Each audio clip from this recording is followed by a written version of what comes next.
Hi, it's Dwyer. It is March 22nd, 2025. Dwyercrime.blog. Also, always 1776.com. Remember, the opinion you should follow should be your own.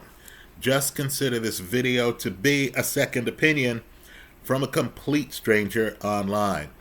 Folks, they released the Kennedy papers, so they tell us. Right now, people who can figure things out, Alan Dershowitz, for example, the Harvard professor, are coming out and stating the obvious. This is an ongoing cover-up. These papers that they've released could not be the papers they hid from us from 1963 until now. Right? Understand how ridiculous it is. And it is ridiculous. You have a Secret Service agent who now has revealed that he found the magic bullet where Kennedy was sitting. Folks, that's the end of Arlen Specter's magic bullet theory. Right? We know now from the person who retrieved the bullet, from, of course, the limo that Johnson has washed that day. We know where the magic bullet was. It wasn't even in the front seat. It's not the bullet that shatters Connally's wrists. Right? And so just understand, if you get rid of the magic bullet, there necessarily are two shooters. So what they've done is they've released papers. And the papers are either to show us that our intelligence community is completely incompetent,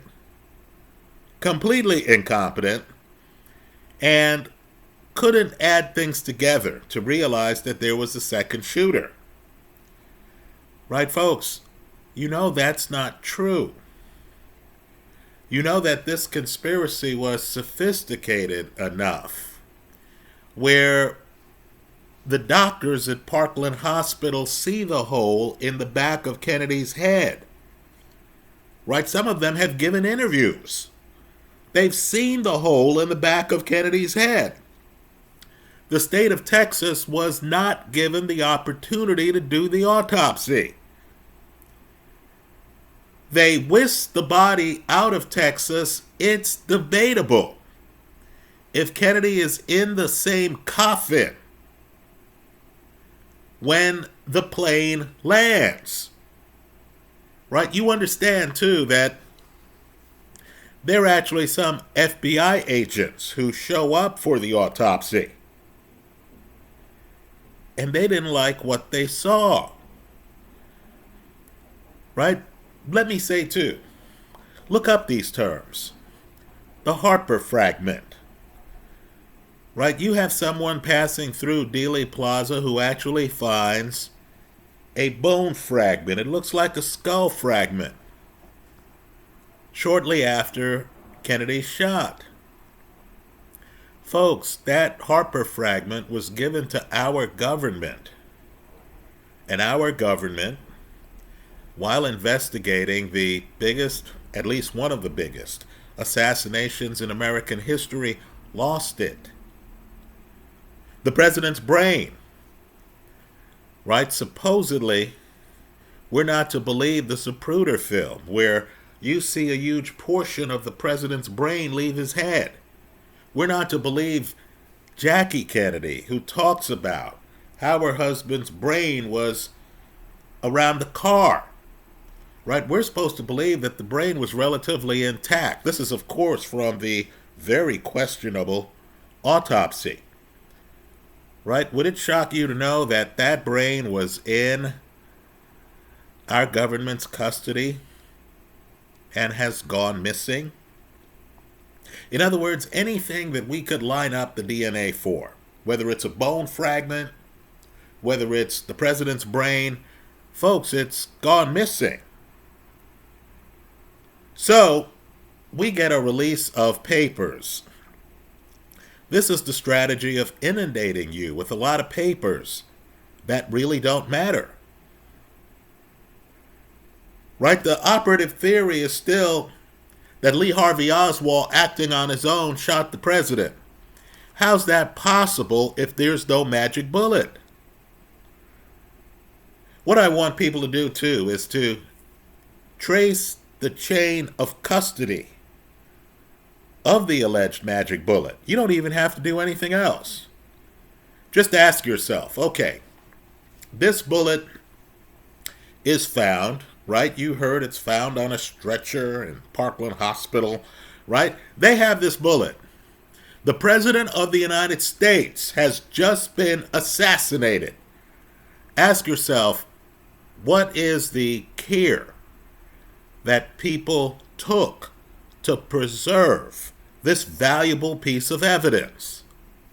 Right? And we know the bullet, by the way, is in near pristine condition. Even though the theory is that it goes through Kennedy, hits Connally. Right? Hits hard bones. The bullet's in near pristine condition. So ask yourself, the government ends up with this bullet. How many people handle the bullet? Ask yourself, how many people should handle the bullet? Folks, you'll be astonished. Several people handle the bullet. There's disagreement among them. Right? We don't know fully who had the bullet after our government received it. Understand, what we know is so preposterous. It's so preposterous. It's so unbelievable that we're to believe that the people that the Oswalds were staying with by chance, Ruth and Michael Payne, right? A couple that supposedly was having marital problems. We're to believe that it's by chance that Michael Payne's mother was best friends with, of all the people in the world, CIA Director Allen Dulles' mistress. Folks, this isn't even a good conspiracy. So the government here is insulting us. They've dumped a lot of documents. They're trying to tell you that you should overlook the discrepancy, and it's a huge discrepancy, between what Oswald could shoot out of his misaligned rifle. Right? The same rifle that, by the way, if you look at the backyard photos, the shots are inconsistent on how the strap is attached to the rifle. Right? Just understand, James Tague is hit with a bullet fragment. The Harper bone fragment looks like it's blown off the back of the president's head. You get rid of the magic bullet, and Oswald couldn't be the lone assassin. So, of course, the papers that are released continue to perpetuate the myth. You understand, these are not, let me repeat this, these are not all the papers from the Kennedy assassination. You know that because if they were, the government would have released them a long time ago. Right, folks? We've had multiple presidents. Clinton. Right, Biden. Trump promised to release these documents. They should have been released a while ago. Obviously, there's a set of documents that are highly inflammatory, that the government is afraid to release. Trump actually was asked by reporters, this is years ago, about these papers. And Trump shakes his head and basically said there were some wild things in the papers. Right? Well, where are they here? They're not here. So let me just say this diplomatically. There was a show, The Dark Side of Camelot. that was discussing a book called The Dark Side of Camelot, written by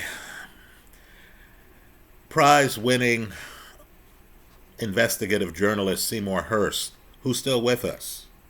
Right? He's still with us. He's still working. Right? The press needs to find him and question him.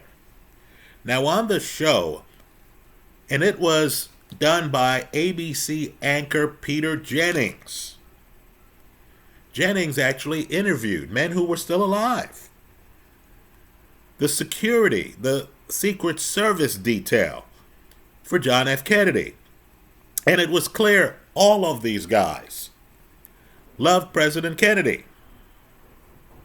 So, of course, Jennings, who had a lot of gravitas, he had the gravitas of a network anchor, asked these men whether they took John F. Kennedy, the President of the United States, a guy who had a trophy wife, Jackie, the father of young children, whether they took him to romantic liaisons with women, plural, that he was having affairs with. And you saw these Secret Service men get uneasy on camera. Right? They couldn't deny it, but they didn't want to admit it on film. Right? Now, I think Kennedy was an excellent president policy-wise. Right? The civil rights movement was moved forward in part because of John F. Kennedy. Right? Kennedy really did represent a break from the past in the Oval Office. But we're going to get nowhere if we're going to pretend that that part of Kennedy didn't exist. And if we're going to keep the public waiting and then release sanitized papers while keeping back the real papers that would answer questions like, who killed President Kennedy? Who shot Kennedy with Oswald, if you believe Oswald was involved? Right, folks? Sanitized papers are not going to do it. Let me say this, too. I'm worried about this precedent. Right? Because we're hearing Martin Luther King Jr.'s name mentioned. Right? Now, just understand, if you study Dr. King, you understand that, like Kennedy, he has a past that people don't know about. Right? I found some news, I'm not going to reveal it here, about Martin Luther King. And I thought about my mother, because she was in love with Martin Luther King Jr. Right? King's before my time, but I would hear about him from my mom, who clearly did not know him. Right? You know, the news was censored back then in a degree to which is shocking from today's standards. Right?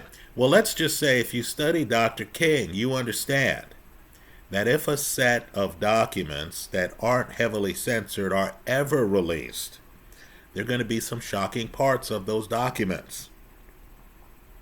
It does a disservice to the American people to have sanitized documents released. I shouldn't be looking at papers, waiting to hear about the big revelations in the papers. And the best they could do is the Gary Underhill story. Right? Underhill's not even in Dallas on the day of the assassination. Right, folks? That's a joke. This is a guy who ends up getting shot behind the ear. They tell us it's a suicide. He apparently was telling friends that his employer was involved in the assassination. He, of course, worked for some intelligence agency. Just understand, that's not enough. We know something's sketchy when the fired CIA director Alan Dulles is on the Warren Commission. We know something's sketchy when workers from the mortuary that worked on President Kennedy are talking about the bullet fragments taken out of his body. Right? We know something is sketchy with the autopsy when we ourselves have seen the Zapruder film and the photos don't match up. His head isn't together like it looks. Right? And so all I ask of the government is to stop lying to us. Right? I understand we're headed into a recession. I understand Trump is back in office. I understand Trump made promises that he wants to give the appearance that he's keeping. I understand now might not be the time to tell the American people, right? At a time when people are questioning the economy and, Ethereum can't get above $2,000 a coin and what have you, maybe now's not the time to tell the American people that there was a coup in American history. Right? And it involved a young, vibrant president who had a private life that involved him being involved with a former girlfriend, if you believe she was former, of mob boss Sam Giancana. Right? Maybe folks are afraid of things like that. Maybe they think we still believe in the myth of Camelot. Right? Maybe there are players out there. Lyndon Johnson, one of my family's favorite presidents, who may have been involved in some kind of wrongdoing, who changed American history as part of a quid pro quo, right? That led to us staying in Vietnam longer than we should have. Right? Maybe history is stained. But the people are sovereign. Right? If the government has records and the people want to see those records, the last time I checked, all of these government workers, including the President of the United States, was just a representative of the people. Right? We should have the opportunity to look at the records. Now, maybe in the 60s and 70s, perhaps 80s, arguments could be made that for intelligence reasons, we had spies in certain places and we didn't want to out them. Their lives might be at risk if the truth came out. But folks, that day has long since passed. It's 2025. Right? So please, don't dump water on me and then tell me it's raining. These records are hopelessly incomplete. You'll learn more about the assassination by being online and Googling Prayer Man. Right? By looking at interviews of the people. Right? Looking at investigative reports of books, right? From books that people thought were extreme when they were released years ago. Let me just say, I've read a lot. I've done a lot of videos here online. I don't even know if Oswald was involved in the assassination of the president. Right? I need for folks to understand that several people saw the shooter. Right? Somebody is clearly in the Texas School Book Depository firing something. Right? There are guys on the floor below where Oswald's supposed to have been, hearing the bullets hit the ground. The relevant question is whether that shooter was a distraction, because clearly more bullets hit the car than could have been fired from Oswald's misaligned rifle. right? No fingerprints from Lee Harvey Oswald are on the rifle, right? They have a palm print that takes a while for them to find. Just food for thought. Takes a while for them to find. If they took the rifle from Ruth Payne's garage, since it was Oswald's rifle, and if they put it where the shooting took place, right, just understand, you would expect more signs of Oswald holding the rifle than they found on the rifle. Right? So we don't know. We don't fully know the connection between the shooter from the Texas School Book Depository and the actual shots that landed in the car. Right? What we do know is that Connolly, in the front seat, did not believe that they came from the same gun. What we know is Richard Russell on the Warren Commission did not believe that it's the same shooter. Right? Just view the latest release of documents as an incomplete release. Alan Dershowitz is right. They're still censoring us. Right? Maybe one day we'll get the real story. That day is not today. Right? The tip-off, too, is the fact that the documents they released are unorganized. How's that possible? Haven't they had a long enough time to organize the documents for us? Shouldn't we be hearing from the government itself the ridiculous things they want us to believe, like the fact that Ruth Payne's husband's mother is best friends by chance with Alan Dulles' mistress? Right? Shouldn't we know that? Those are my thoughts. Let me hear yours in the comment section of this YouTube video. Put simply, the cover-up continues. Thanks for stopping by.